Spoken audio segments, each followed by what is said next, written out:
Hello from 61078 Sydney Harbor. This is a fantastic 1,450 square foot Parkland row home here in the Bridges neighborhood. Let's go inside and have a look. This is a cottage layout here in the Bridges neighborhood, and it's really well designed to maximize space. It includes this great room with a nice fireplace, as well as the kitchen with a peninsula, stainless steel appliances, bright and white cabinets, a nice dining area, and then over here, access to the back patio.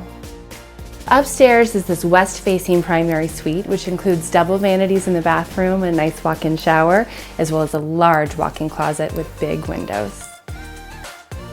This floor plan is gracefully designed, but really packs a lot of punch. It has 3 bedrooms and 2.5 baths. This loft area connects the guest bedrooms or the additional bedrooms upstairs to the primary suite on the west side. Here there's space for, as you can see, a couch and plenty of room for queen-size beds in the bedrooms.